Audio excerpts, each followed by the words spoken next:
algunas reflexiones alrededor de la justicia transicional en Colombia y qué nos dice sobre el tema de la impunidad.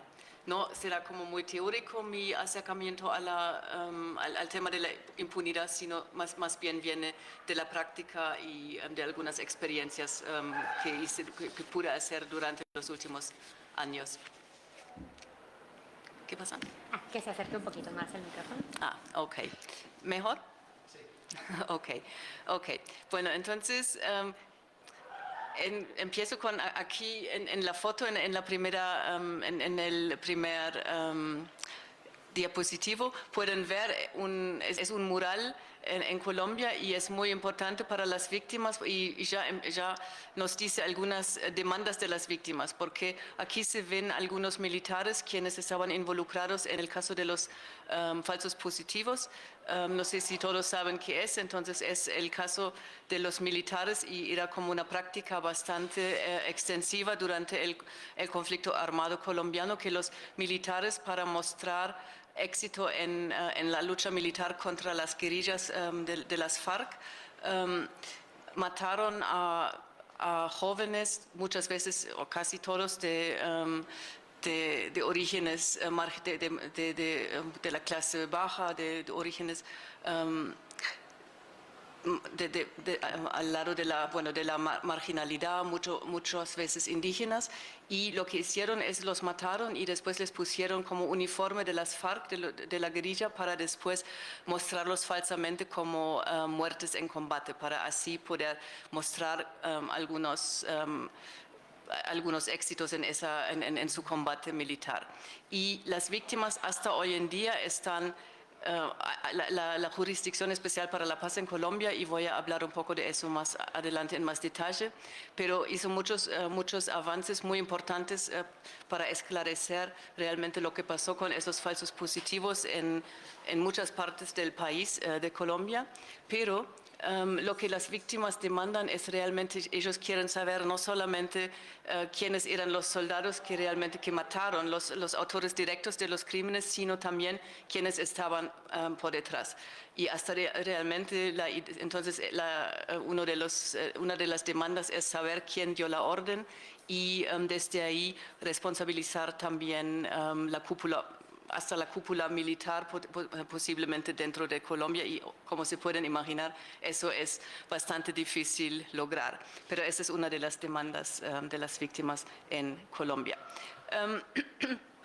Como yo no sé si todos saben qué es la justicia transicional, antes de hablar del caso colombiano, quiero dar una muy breve introducción. Y aquí al lado es una foto que saqué yo hace muchos años y es Sudáfrica. Es un museo en Sudáfrica sobre apartheid y porque el caso sudafricano es un caso muy importante en la justicia transicional. Entonces, muy brevemente, ¿se puede ver? Ok, muy bien. Entonces, lo que hay muchas cosas, hay muchas posibilidades de definir qué es la justicia transicional, pero no es una clase sobre eso, entonces lo simplifico un poco. Lo que es tratar de dar una respuesta a violaciones sistemáticas o generalizadas a los derechos humanos. Entonces, realmente estamos hablando de situaciones de violaciones y crímenes masivos, y crímenes no solamente masivos, sino de alta gravedad. Entonces, crímenes internacionales, violaciones a los derechos humanos, pero de un tamaño que realmente nos dice que es una violencia estructural en un país. Los objetivos, y aquí aparentemente, bueno, lo hago así porque hubo un problema con el slide. Entonces, los objetivos, de manera simplificada otra vez, son lograr una transición exitosa o de un conflicto armado a una situación de paz, o de una situación de represión a democracia. Entonces, normalmente siempre la justicia transicional se piensa en esas situaciones cuando hubo una situación de masivas violaciones a los derechos humanos, pero hay una transición a otra situación, o de paz o de democracia. Otro objetivo muy importante es reconocer a las víctimas, y eso lo vamos a ver después con los mecanismos de la justicia transicional. reparar a las víctimas y, muy importante, quizás incluso lo más importante, prevenir la repetición de esa, vimos un poco del caso colombiano, es que estamos hablando de una situación de masivos crímenes, de masivas violaciones a los derechos humanos, y por eso los estándares normales o de tiempos normales no se pueden aplicar, o por lo menos no plenamente. Y eso hay que tenerlo en cuenta. Después volvemos a ese tema, pero para tenerlo muy presente desde el inicio. Y eso ya, para introducir en este contexto, es obvio porque realmente por la masividad, por ejemplo, de los crímenes, normalmente si hay un crimen internacional, la reacción normal del derecho penal sería retribución, sería un juicio penal, sería una sanción penal, sería cárcel, sería reparación plena para las víctimas. Pero si pensamos como en el caso colombiano, en millones de víctimas, ya podemos imaginarnos directamente que será imposible dar plena reparación a todas las víctimas, y también si pensamos en miles de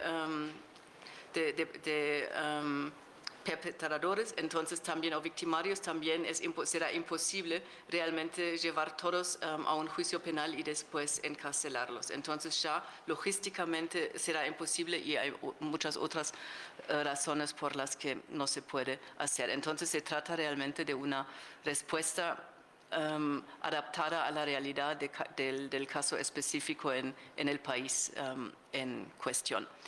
En la discusión de la justicia transicional, la tendencia quizás más importante hoy en día, ya desde hace unos años, es que se piensa en 4 pilares de la justicia transicional: verdad, justicia, reparación y garantías de no repetición. A veces se usa un quinto de memorialización, pero yo me quedo con los 4. Y ahí también ya se pueden pensar un poco o basado en esos pilares también se piensan los mecanismos de la justicia transicional.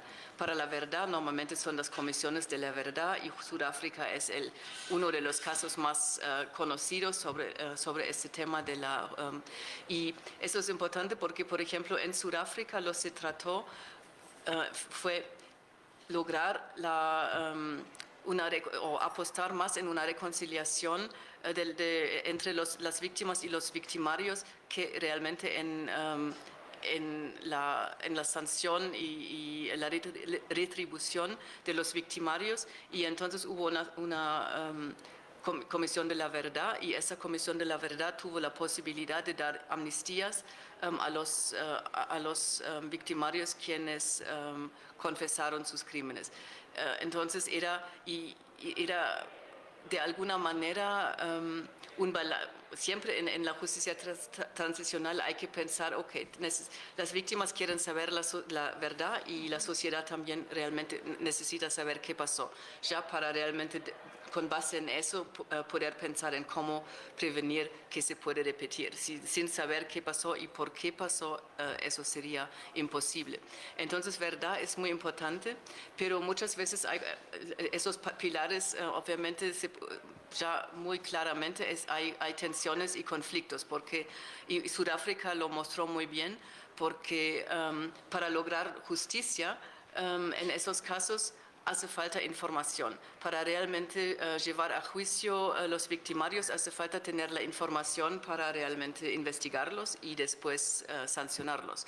Pero esa información muchas veces no existe, entonces es muy difícil conseguirla, y en ese contexto se piensa y es necesario incentivar de alguna manera a los victimarios confesar, realmente compartir la verdad con las víctimas, realmente confesar que hicieron.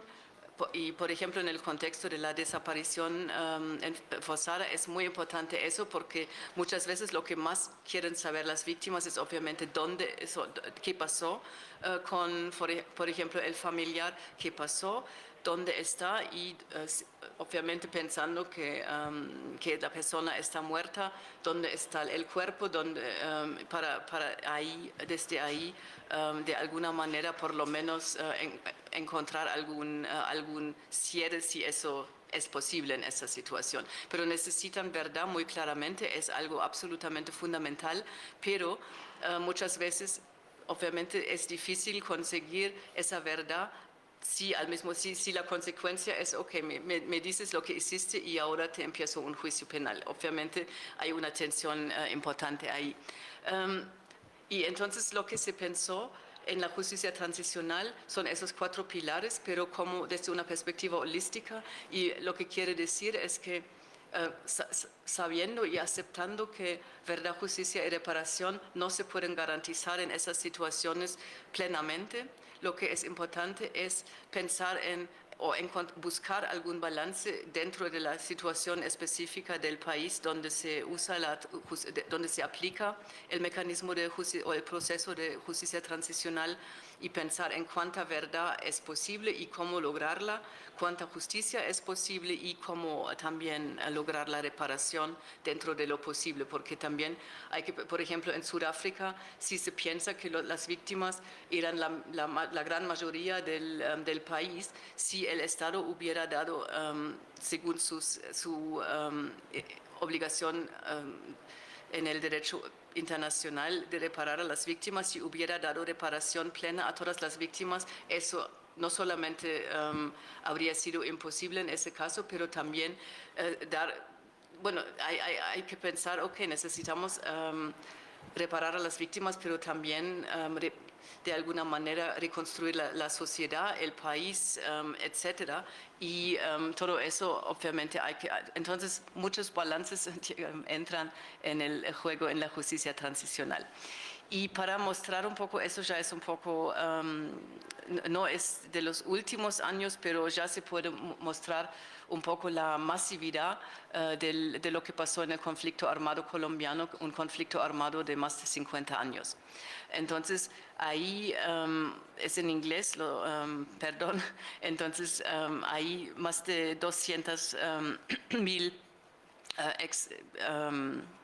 ¿cuál es la palabra? Bueno, asesinatos y más de casi 6 millones, y ahora creo que el número es más o menos 8 millones de desplazamiento. Entonces realmente se puede mostrar, lo puse para mostrar un poco la masividad del fenómeno, para ya decir que en esa situación tenemos que empezar desde la perspectiva que verdad, justicia y reparación pleno imposible y entonces hay que pensar en qué hacer con esa situación. Pero se complicó más aún y otra vez no sé qué pasó con el slide, lo siento, entonces pongo todo así. Bueno, entonces la otra consideración muy importante en este contexto es en Colombia no solamente la masividad, que en sí misma ya es muy importante y difícil, sino también que es una paz negociada. Y eso es supremamente importante porque para negociar una paz en una situación en la cual la guerrilla no fue militarmente vencida por el Estado, obviamente significa también realmente encontrar otra vez un balance entre las demandas de la guerrilla, las demandas del derecho internacional que el Estado obviamente tiene que integrar de alguna manera en la discusión y en la negociación, y la demanda de lograr la paz.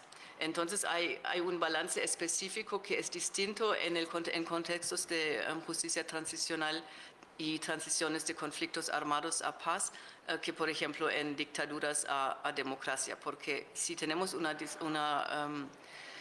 negociación de paz, hay que pensar también realmente en las demandas de paz y cómo logramos la paz, como ya vimos con Sudáfrica, cómo logramos la verdad y cómo es la tensión entre verdad y justicia. Acá entra la tensión entre justicia y paz, y cómo lograr una paz con justicia.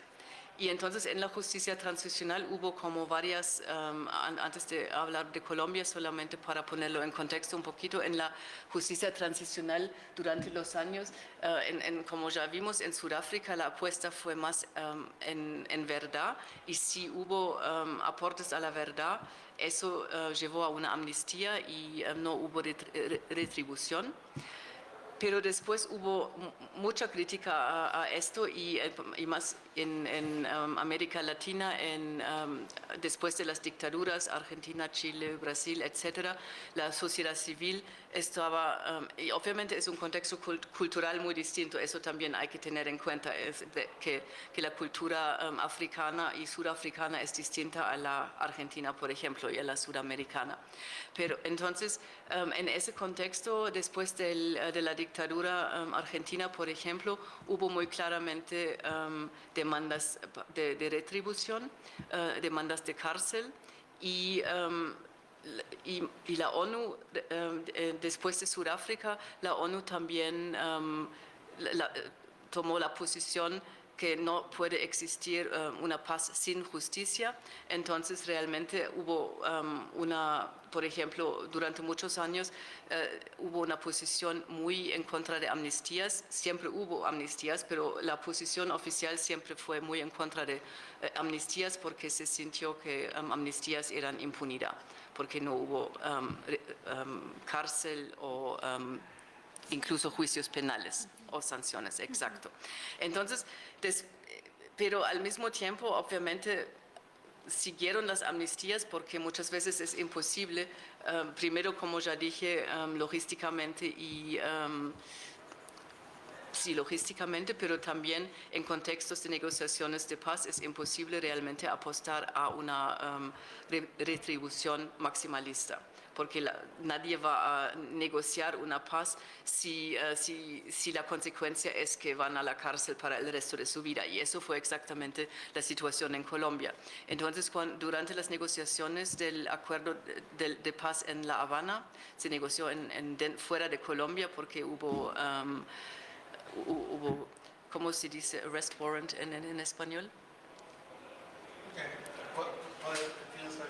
Arrest warrant, como órdenes de aprehensión.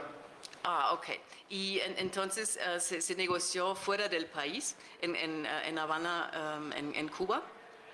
Y si ya pensando y la foto muestra el final cuando la rueda de prensa cuando se había negociado el acuerdo de paz finalmente en 2016 y ahí se ve en ese momento presidente colombiano Santos y la cúpula de las FARC y ahí justamente mirando esa imagen, obviamente la negociación fue justamente entre la cúpula de las FARC y el gobierno colombiano y al inicio la cúpula de las FARC obviamente dijo, ok, estamos dispuestos a dejar las armas, queremos reintegrarnos, queremos transformarnos en un partido político, hacemos todo eso, pero no vamos a aceptar cárcel. Eso muy claramente, no vamos a negociar con ustedes, dejar todo eso y se puede ver que ya se trata con la cúpula de señores ya bastante grandes, no vamos a morir en la cárcel. Cárcel queda fuera de la discusión. Pero obviamente, al mismo tiempo, en el derecho internacional, lo que tenemos es la obligación del Estado de investigar, juzgar y sancionar, y en América Latina, por el sistema interamericano, también es una demanda muy clara, y durante mucho tiempo la Corte Interamericana siempre se pronunció muy claramente contra las amnistías. Y entonces en ese contexto se negoció la paz en Colombia. Y entonces lo que el concepto de impunidad o de rendición de cuenta, como hay posiciones muy distintas y muy controversas sobre si es impunidad o si es rendición de cuenta, muy claramente, muy ideológico y muy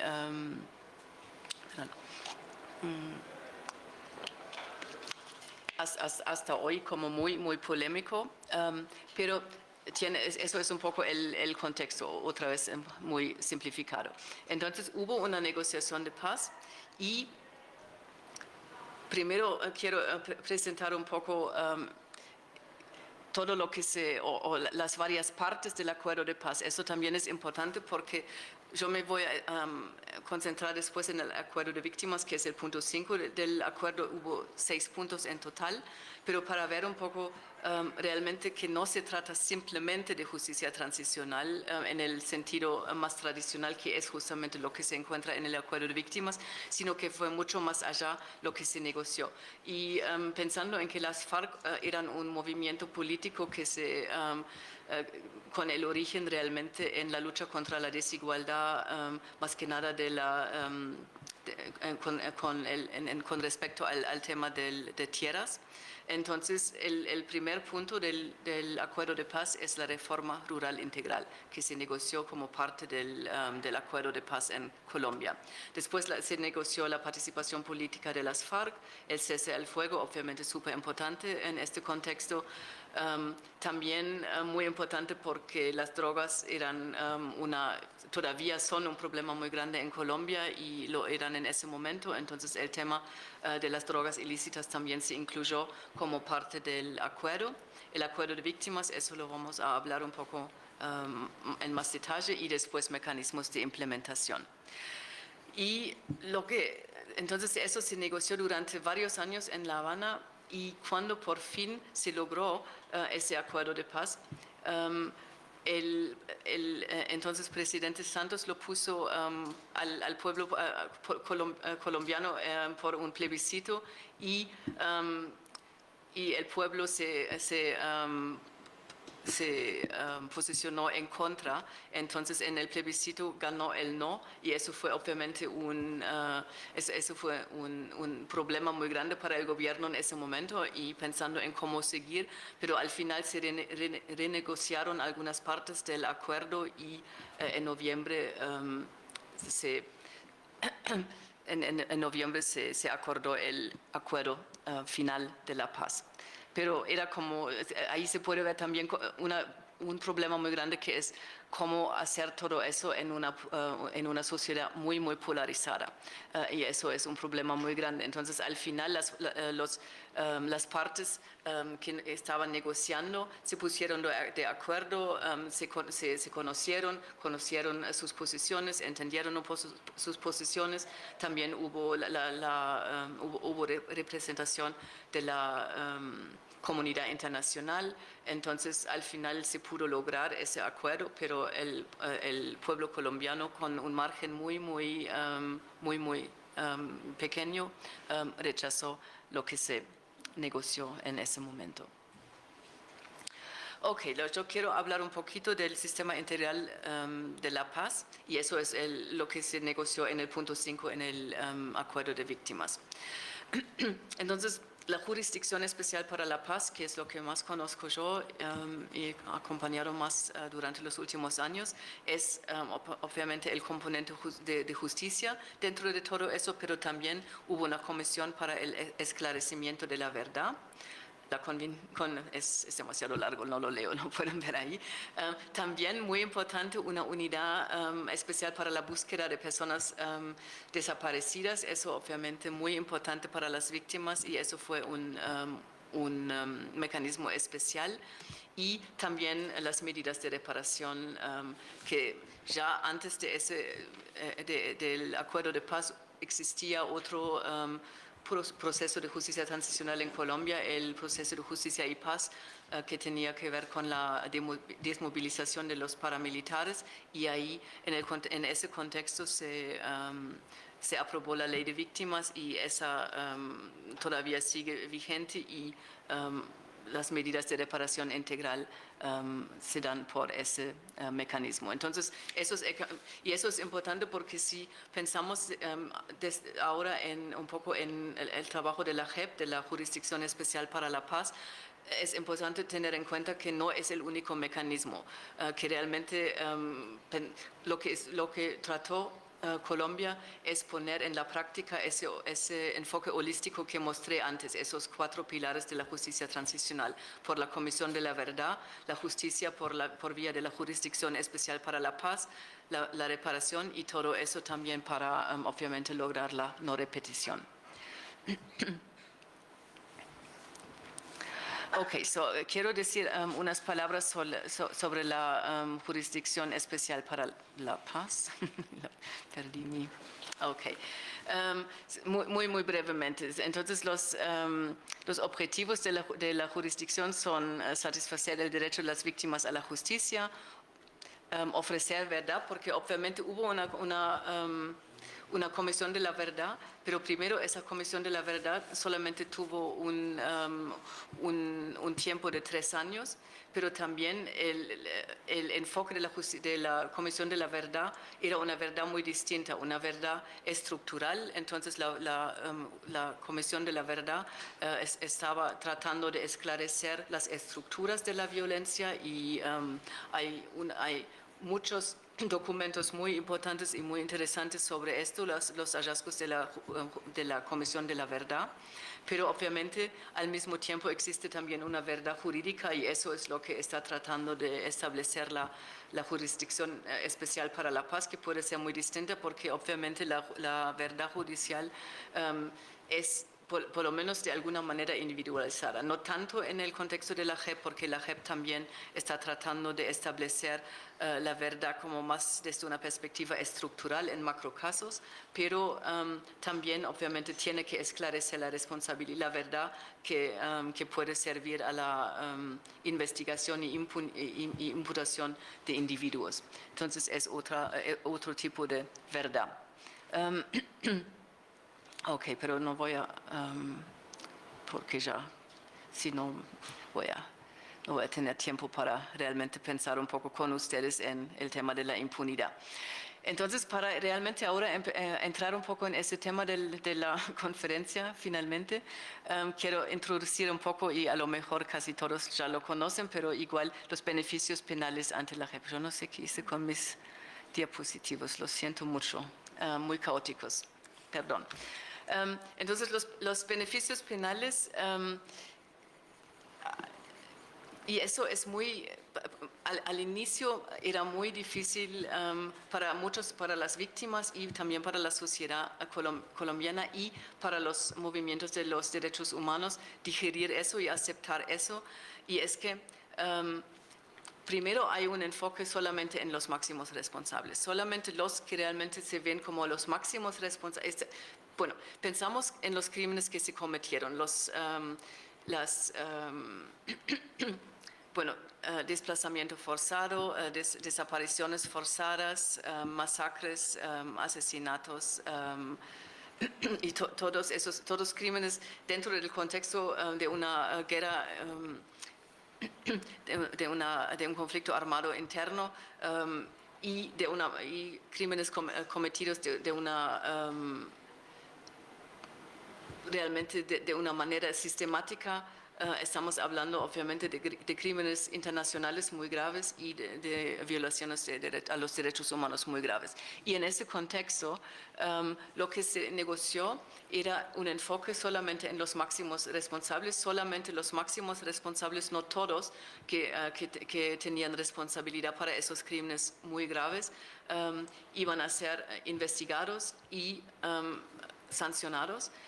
Eso primero, ya difícil pensarlo y también obviamente eso conlleva muchos problemas o muchas preguntas muy importantes que son quiénes son esos máximos responsables, cómo definimos quiénes son y quiénes no lo son.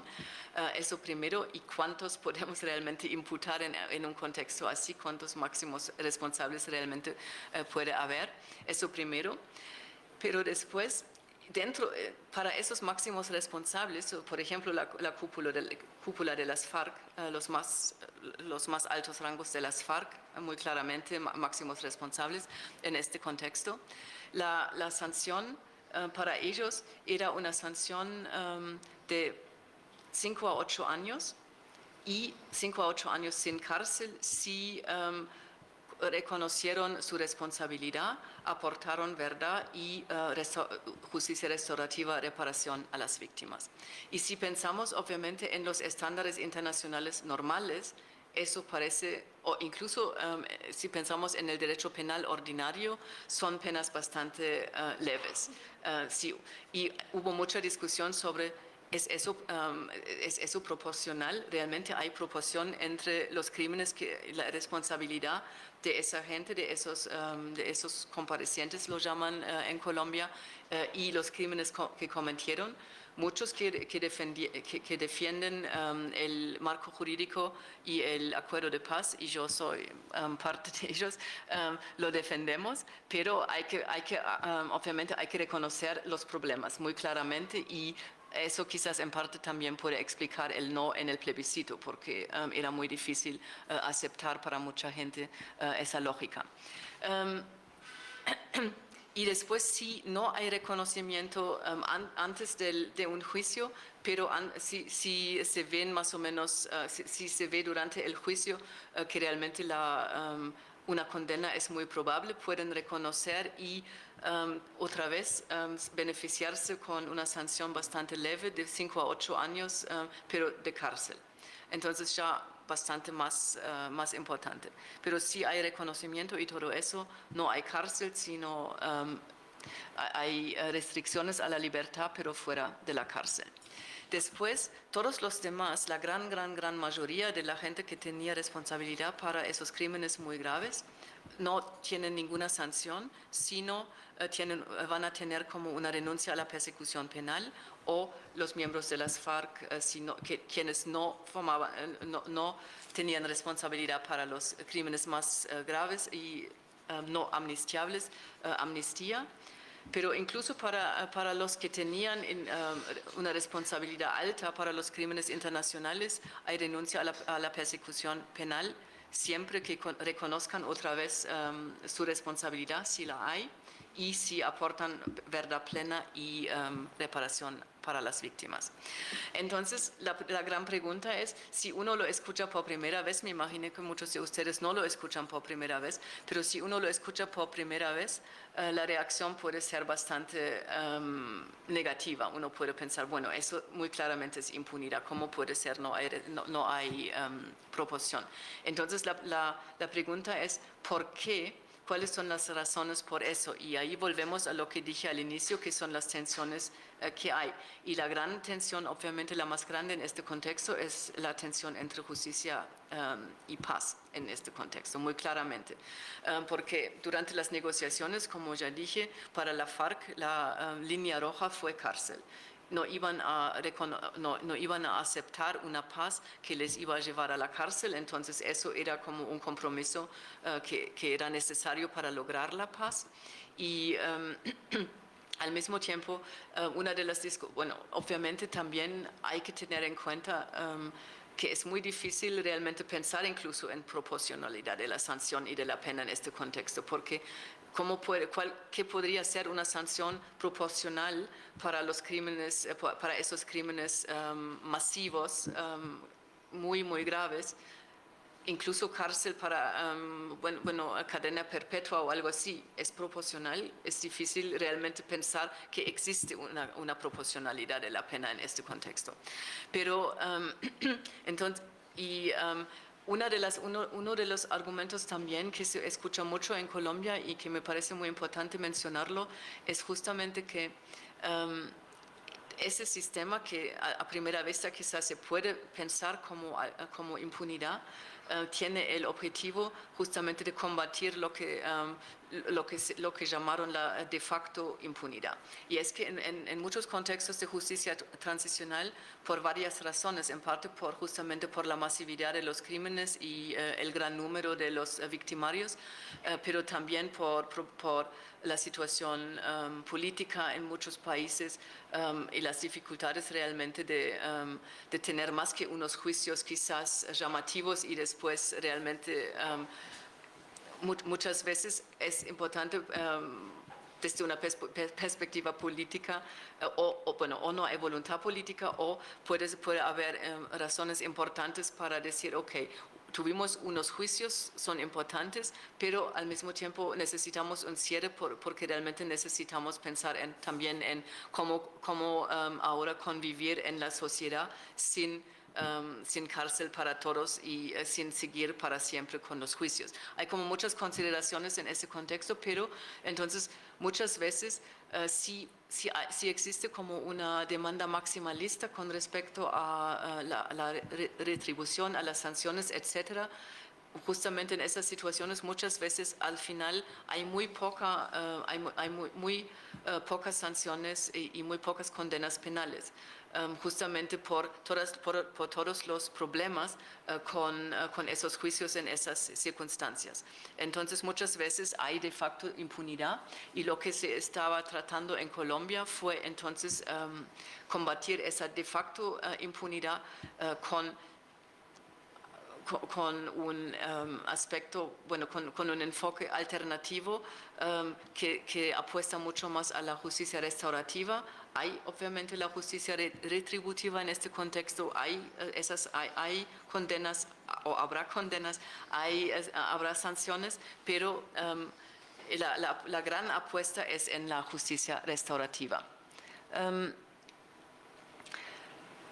No sé cuánto tiempo me queda, no tanto quizás. Entonces, muy brevemente, porque hay mucho por decir, pero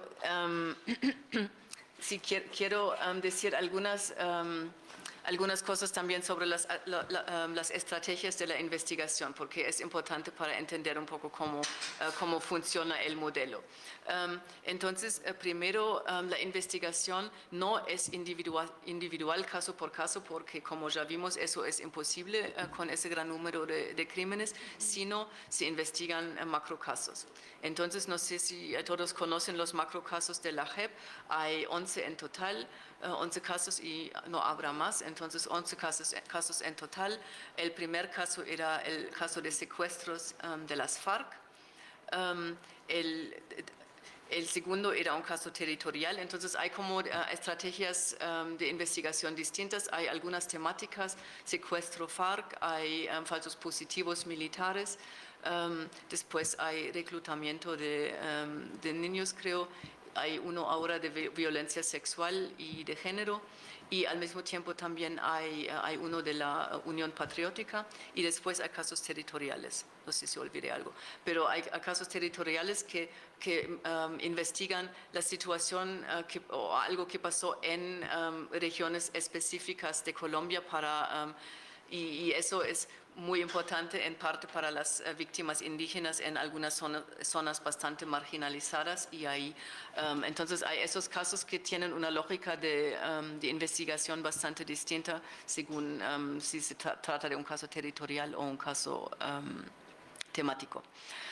Entonces son macrocasos y lo que tratan de revelar es realmente la violencia sistemática y estructural, no que hizo fulano tal en esta situación específica. Eso también puede ser muy difícil para las víctimas porque es una lógica que se puede pensar muy buena y se puede defender muy bien desde una perspectiva jurídica, desde una perspectiva pragmática y todo lo demás, pero para las víctimas muchas veces lo que pasa en los casos es que las víctimas dicen, ok, pero al final ¿quién mató a mi hijo? Y eso normalmente no forma realmente parte de los macrocasos, porque esa verdad, por ejemplo, si piensan en el caso del secuestro cúpula FARC, Timochenko, líder de las FARC, él no va a saber quién mató o quién secuestró el familiar de la víctima que está ahí acreditada en el caso, por ejemplo.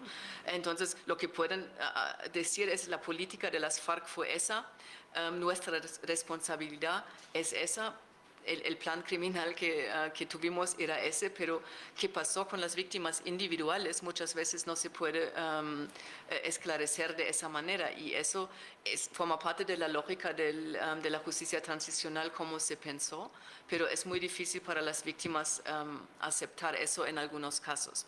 Lo que la JEP está tratando de hacer para aliviar eso y para realmente dar a las víctimas el espacio más grande posible dentro de ese sistema es, por ejemplo, hay audiencias de reconocimiento. Y en las audiencias de reconocimiento lo que forma parte de la justicia restaurativa. Entonces, cuando la sala investigativa de la JEP, la sala de reconocimiento, cuando la sala de reconocimiento decidió quiénes piensan que son los máximos responsables en su caso, y hacen ya un acercamiento a la imputación penal que piensan que debería hacerse, invitan a una audiencia de reconocimiento y es una audiencia entre las víctimas y los comparecientes. Y realmente, y yo creo que, estoy pensando, no se ve muy bien, pero es justamente una foto de una audiencia de reconocimiento. Entonces, en un lado hay los victimarios, los imputados, los máximos responsables, al otro lado hay las víctimas y en el medio están los magistrados de la JEP. Y en este caso, por ejemplo, las víctimas, lo que pasa en esas audiencias es que las víctimas tienen el espacio para hablar de sus experiencias, para expresar su sufrimiento. Después los comparecientes se expresan, pueden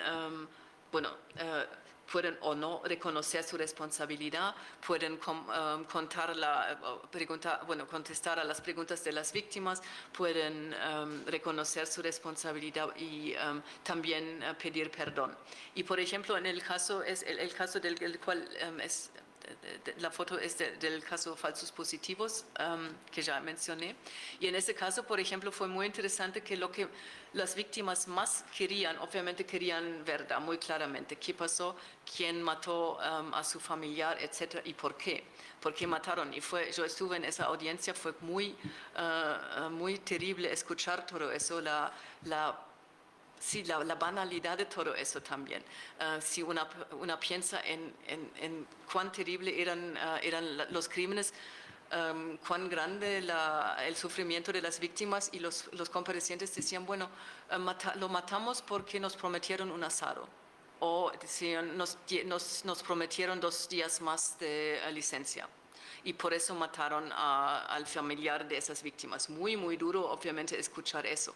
Esa era la justificación, no la justificación, sino la explicación. No hubo mejor explicación que esa a veces en ese caso. Pero lo que más las víctimas querían, más que nada en ese caso, más allá de obviamente la verdad, era el reconocimiento de que las víctimas, sus familiares, las víctimas, no eran guerrillas, por el estigma que ellos vivían con el estigma de que sus familiares habían sido guerrilleros y que los mataron por eso.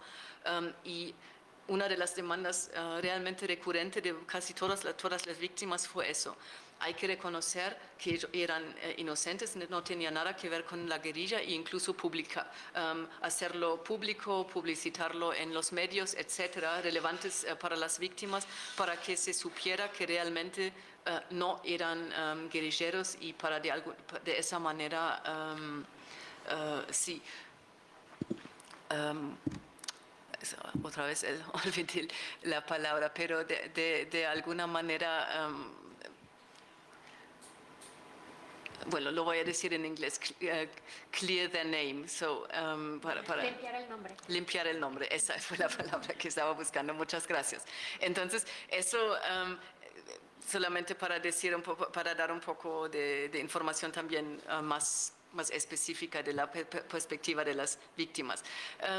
Otro tema muy difícil en todo eso, hay muchos temas difíciles. El otro tema muy difícil es el tema de la selección, porque obviamente incluso ese sistema que se negoció con el enfoque en los máximos responsables, es imposible realmente investigar a todos los casos,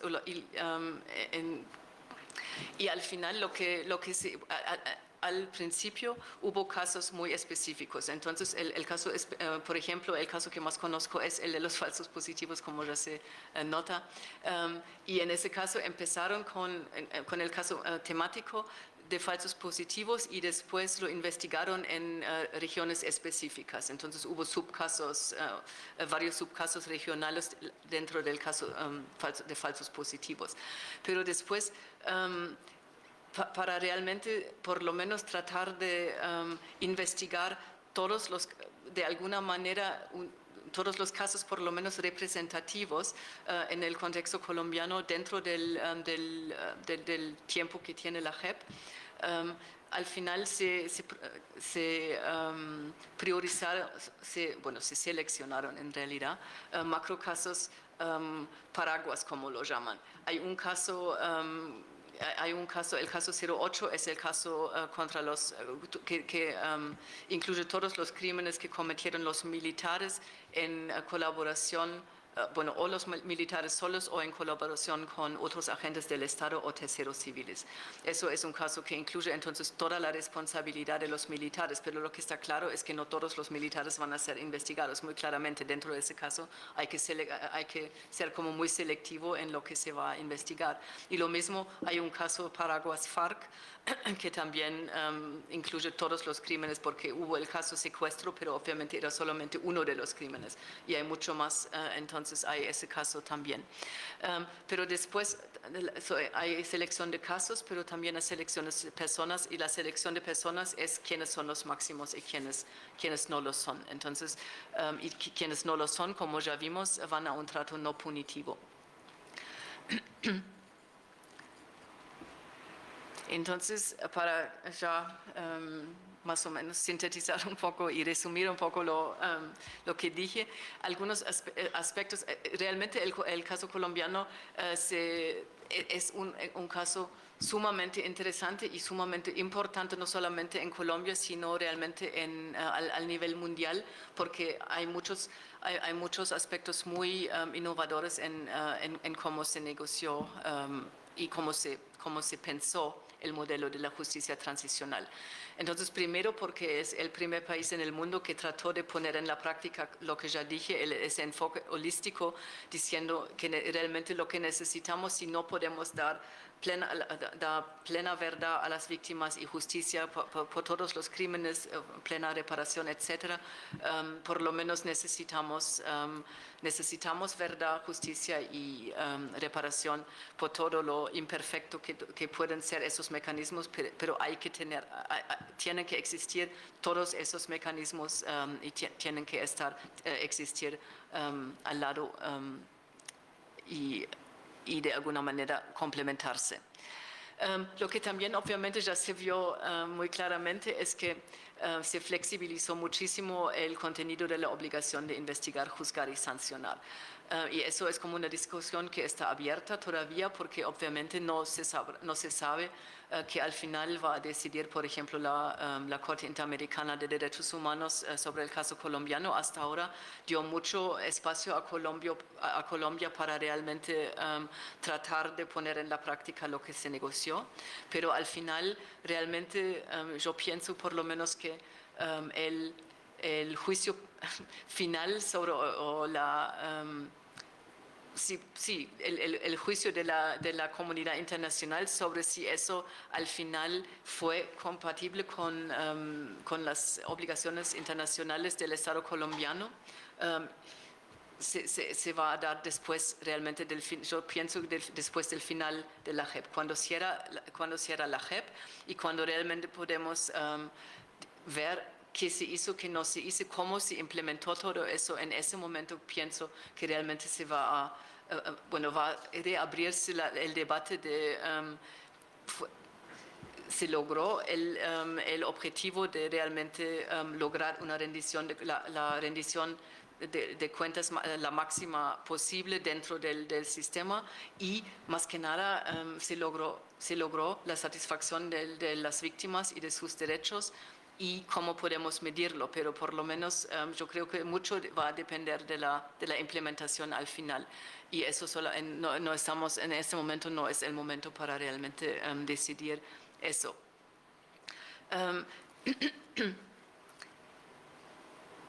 Y lo que también era importante en Colombia, que era novedoso en Colombia, era en los precedentes internacionales, normalmente lo que pasó es que hubo, obviamente, hubo tribunales penales, por ejemplo, pensamos en Yugoslavia, pensamos en Ruanda, hubo esos tribunales quienes también se enfocaron en los máximos responsables de los crímenes dentro de su mandato, pero al mismo tiempo eso coexistía con la justicia penal ordinaria en los países. Entonces no era que la selección de los máximos responsables por esos tribunales tuvo el objetivo de decidir entre un trato punitivo y un trato no punitivo, y eso es lo que pasa en Colombia, que realmente el objetivo de la selección es decidir quién va a un trato punitivo dentro de lo que se negoció y quién va directamente a un trato no punitivo, incluso si tienen responsabilidad para esos crímenes internacionales para los cuales una amnistía no es posible. Bueno, entonces una de las preguntas obviamente es justamente la compatibilidad de todo eso con los estándares internacionales. Y como ya dije, realmente, bueno, al inicio cuando se negoció eso y cuando se publicaron por primera vez quizás los puntos más importantes de lo acordado, los beneficios penales y todo eso, hubo mucha oposición al inicio. Por ejemplo, Human Rights Watch publicó un documento muy negativo diciendo que todo eso es impunidad pura y eso va en contra de todas las obligaciones internacionales del país. Pero la posición cambió, e incluso la CPI también al inicio fue como la CPI fue muy crítica al inicio, pero después durante muchas conversaciones, muchas discusiones, etcétera, realmente cambió un poco la postura y realmente se dio ese espacio a Colombia de alguna manera. Bueno, es un poco despectivo decir experimenta, pero realmente poner en la práctica ese marco jurídico para después ver si es impunidad o no. Pero lo que se puede aprender de eso desde mi perspectiva es que realmente cambió de alguna manera un poco como entendemos la impunidad, y por eso puse impunidad en el título, porque realmente antes del caso colombiano se pensó mucho en rendición de cuentas como algo punitivo, como cárcel, como sanciones penales y cárcel.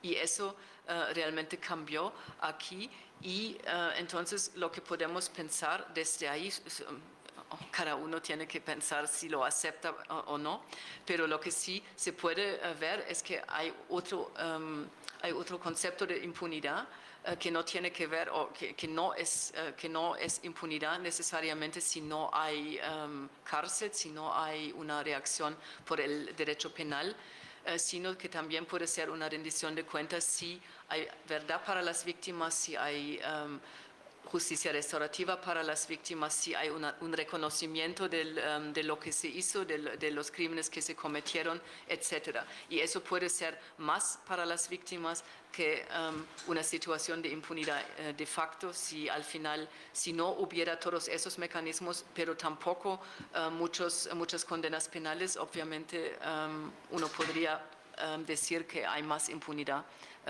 que dentro de ese contexto. Entonces, hay muchas preguntas, con eso termino, es el último diapositivo. ¿Es rendición de cuentas o impunidad? Cada uno puede decidirlo según cómo lo ve. Yo quería presentar algunas experiencias, algunas reflexiones mías, pero realmente hay muchas preguntas abiertas y para mí personalmente mucho depende de la implementación. Entonces realmente hay que pensar muy bien y hay mucho por decir ya sobre la implementación, pero yo creo que realmente hay que esperar un poco más para ver, por ejemplo, las sanciones propias, esas sanciones restaurativas para los máximos responsables recién empiezan. Entonces es muy difícil saber cómo se van a implementar. Hay algunas sanciones propias en este momento ya, pero la implementación está muy al inicio. Entonces realmente muchas consideraciones no se pueden, tienen que esperar en este momento. Y con eso termino. Muchas gracias.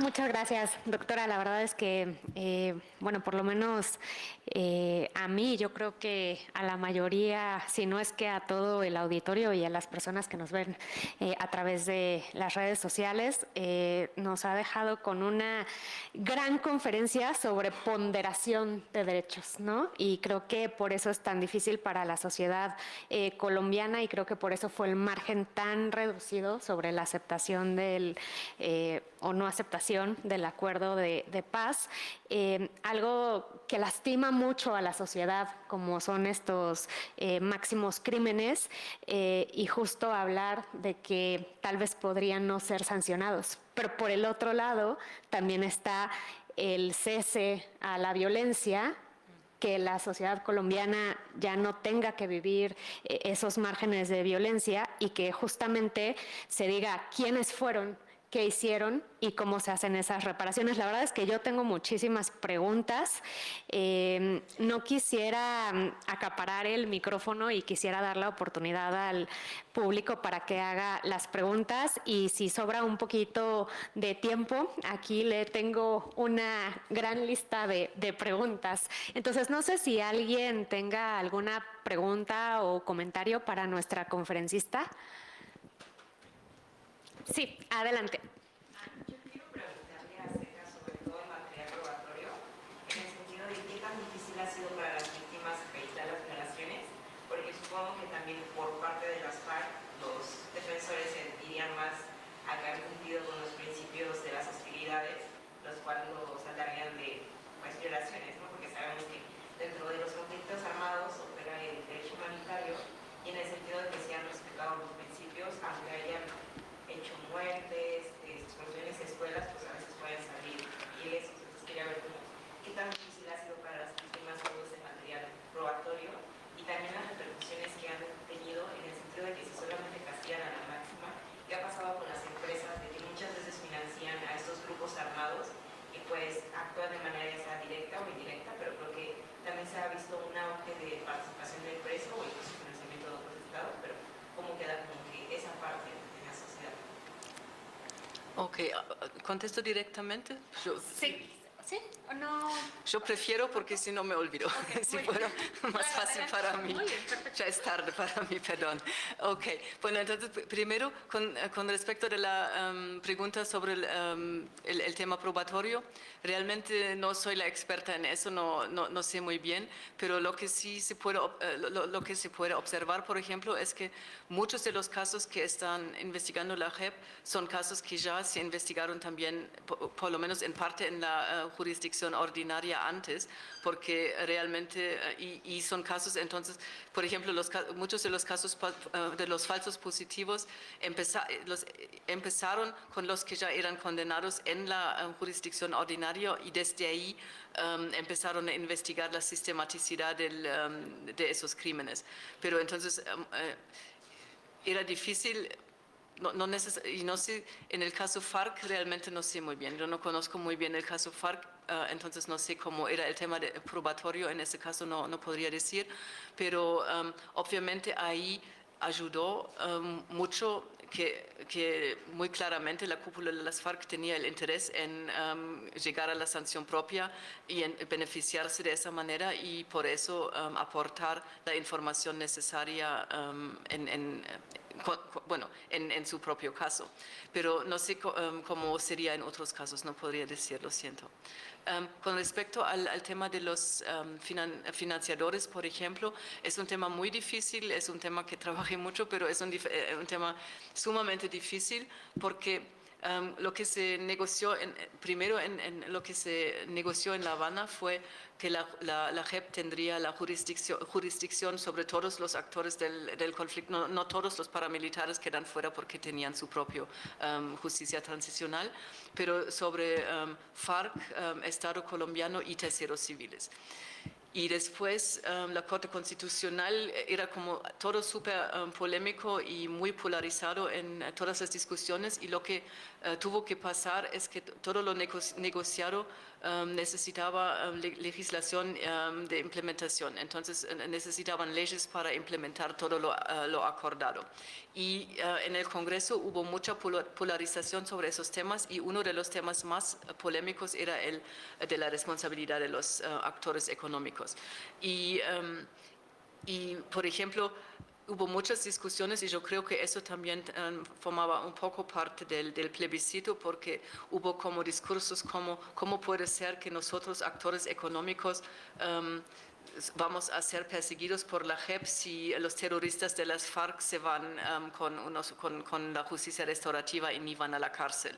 Entonces realmente era como tan difícil seguir con eso, que al final, cuando la Corte Constitucional de Colombia tuvo que decidir sobre la constitucionalidad de la legislación que implementaba esa jurisdicción sobre los terceros civiles, la declaró como inconstitucional y dijo que es una violación del principio al juez natural para los terceros civiles. Y entonces ahora hay la situación muy, para mí, imposible, pero es lo que decidió la Corte Constitucional colombiana, y es que los terceros civiles solamente, ellos pueden ir si quieren voluntariamente someterse a la jurisdicción de la JEP. Entonces, obviamente, el único incentivo que existe para ellos es si hay casos ya contra ellos en la jurisdicción ordinaria, porque si no, ¿cómo se beneficiarían incluso de los beneficios penales si ellos... ¿Por qué ir a la JEP y decir, bueno, yo financié, solamente quería decirles que yo financié no sé quién, las FARC, los paramilitares, quien fuera, y no tiene sentido, no hay incentivos. Entonces, eso es uno de los grandes problemas con la rendición de cuentas de los terceros civiles, la falta de jurisdicción de la JEP sobre ellos. Entonces, hay muy pocos que realmente se sometieron voluntariamente a la JEP, son ellos que ya tienen condenas o están muy cerca de condenas en la jurisdicción ordinaria. Pero incluso en esos casos es muy difícil porque, por ejemplo, en el caso 08, el caso Paraguas contra los militares y en colaboración incluso con terceros civiles, es muy difícil vincularlos a los casos porque tienen que pensar que la imputación se dirige a los máximos responsables. Entonces, uno de los problemas, cómo conceptualizar a los financiadores como máximos responsables de esos crímenes al lado de quién, a los pocos máximos responsables que hay. Es posible conceptualizarlo de esa manera, pero hasta ahora, por lo que yo sepa, en la gran mayoría de los casos, los que sí se sometieron eran los menos importantes. O se puede argumentar, hay discusiones sobre eso, pero hay como algunos que realmente es difícil pensarse como máximos responsables. Al mismo tiempo salió recién, yo creo que salió recién el auto en el caso 04, es uno de los casos territoriales, y es el primero que incluye, creo que a 6 máximos responsables que son actores económicos. Entonces, y ellos son del Fondo Ganadero de Córdoba, y ellos ahora van a la audiencia de reconocimiento y hay que ver. Entonces está muy al inicio, pero son 6. Y por ejemplo, en uno de los casos hay mucha información sobre la Drummond en el Cesar, en el norte de Colombia, esa multinacional de Estados Unidos, pero todos los altos directores de la Drummond obviamente no se sometieron, no solamente que no se sometieron a la JEP, sino están absolutamente rechazando la idea de alguna responsabilidad. Entonces es sumamente difícil incluir a los terceros civiles y hay mucha información sobre eso, pero esa sale más del proceso de justicia y paz, porque en el proceso de justicia y paz lo que se conoció sobre terceros civiles y actores económicos fue la colaboración entre ellos y paramilitares. Hubo muchísima colaboración y ahí también los paramilitares también tenían que confesar todo lo que pasó para llegar a sanciones beneficiales, otros un poco distintos a los de la JEP, pero entonces salió muchísima información sobre ellos, pero el sistema de justicia transicional ahí tampoco tenía jurisdicción sobre los terceros civiles y entonces también casi se quedaron la gran mayoría se quedó en la impunidad. Así que un tema muy difícil. Una respuesta muy larga, perdón. Súper bien. No sé si alguien tenga alguna duda o comentario. ¿No? Sí, adelante. Hola doctora, es un placer tenerla aquí en la facultad. Una gran ponencia y más que una pregunta es una opinión. O sea, quería pedirle su opinión acerca del concepto de justicia restaurativa y transicional. Con lo que nos platicó ahorita, me pongo a pensar que con los altos niveles de impunidad, si realmente está existiendo una justicia para las personas y para la sociedad, o si el concepto de justicia transicional más bien es una máscara o un inhibidor cuando realmente se está hablando de algún tipo de política pública de seguridad en búsqueda de la paz en un país que ya ha sido tomado por la delincuencia y que a lo mejor está fuera de las manos del Estado el poder volver a encontrar esta paz con los mecanismos que sean menos impunes o de amnistía que nos platicaba usted hace un momento. Más bien, eso sí, realmente está existiendo una justicia desde el enfoque de la justicia transicional. Bueno, esa es para mí realmente es la gran pregunta. Yo todavía quiero pensar que sí, que realmente hay justicia, pero como dije, realmente hay que pensarse justicia desde otra perspectiva y aceptar que ese tipo de justicia es justicia y no es impunidad.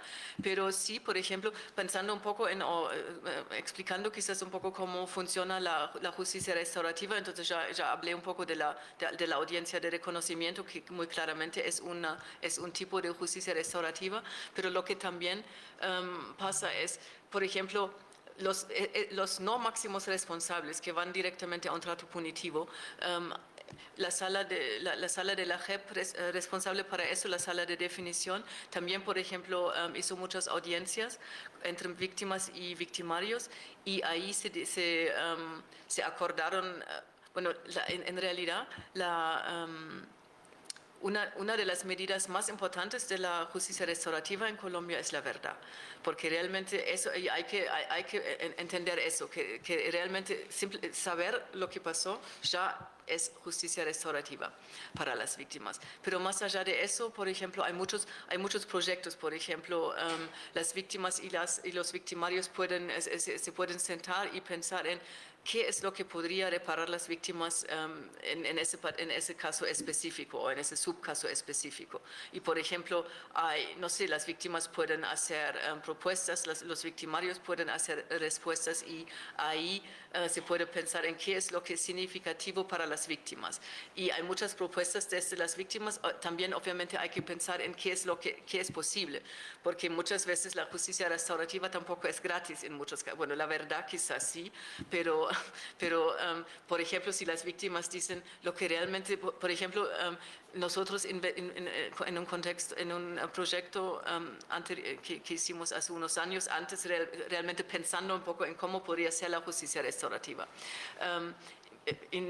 Entrevistamos a víctimas, a representantes de víctimas, etcétera, y preguntamos qué es lo que para ustedes sería reparador de alguna manera. Y hubo muchas propuestas, pero por ejemplo decían las víctimas, por ejemplo, mujeres víctimas de violencia sexual decían lo que necesitaríamos es un centro de salud para mujeres en nuestra región que no tenemos. Necesitamos rehabilitación porque realmente hubo violencia reproductiva y necesitamos rehabilitación física, acompañamiento psicosocial, muchísimas cosas. Pero en parte eso no es necesariamente lo que pueden hacer los victimarios y tampoco las víctimas necesariamente quieren que eso que lo hicieran, y al mismo tiempo si dicen, por ejemplo, que queremos un centro de salud, es algo que los victimarios no necesariamente pueden financiar. Entonces hay que pensar en todo eso, pero lo que sí pueden hacer, por ejemplo, es pueden poner su mano de obra para construir, por ejemplo, no sé, una casa de mujeres en una región o algo así. Entonces, pero algo que eso es más una reflexión personal, pero algo que a mí a veces me causa indignación son propuestas que vienen de los victimarios. Por ejemplo, muchos de los militares involucrados en esos crímenes dicen, lo que podemos hacer es, por ejemplo, podemos hacer capacitación en derechos humanos, y eso realmente me cuesta un poco aceptar como justicia restaurativa, pero hay como muchísimas propuestas y a veces esas son las cosas. Yo, por ejemplo, en este momento estoy pensando me encantaría hacer un proyecto, realmente un seguimiento con las víctimas para ver, ahora que ya hubo en los casos en los que ya hubo justicia restaurativa y se sienten realmente reparadas ahora, y para realmente ver, justamente para después en algún momento poder responder a tu pregunta. Gracias, doctora. No sé si haya alguna pregunta más. ¿Cree que la justicia restaurativa no se haga de manera inconsciente, o sea, no con esa finalidad, pero pueda incentivar más la violencia? Porque, entiendo que fue una estrategia para, justamente para que la FARC dejara las armas y pues para que se concluyera ese conflicto, el conflicto armado de los 50. Sin embargo, pues están las disidencias, ¿no? O sea, aquellas personas que firmaron el acuerdo de paz y después deciden renunciar a volver a las armas. Y bajo este marco normativo, que no es como muy estricto, muy pesado, muy sancionador, justo no se da más, no se aporta la violencia bajo este régimen de justicia restaurativa. No sé si entiendo bien la pregunta. ¿Cómo o por qué? La justicia restaurativa da pauta a mayor violencia, o sea, a que... Sí, pero yo no entiendo exactamente por qué sería así. Entonces, perdón, pero no entiendo bien la pregunta. ¿Por qué lo haría? Entendemos que la justicia restaurativa se dio como un mecanismo para que la FARC dejara las armas y decir, no los vamos a encarcelar, nos vamos a usar de otra manera, ya paren el conflicto. ¿Es así? Sí, es una parte de ese sistema bastante grande, pero sí, es una parte dentro del todo, sí. Pero hubo personajes que firmaron el pacto de paz y después, pues ahora forman parte de las disidencias, de esta gente que renuncia a lo que ya había firmado y volvieron a las armas. Entonces, si el sistema jurídico no es tan estricto de decir, te voy a castigar ahorita, te voy a encerrar, ¿eso no fomentaría más violencia?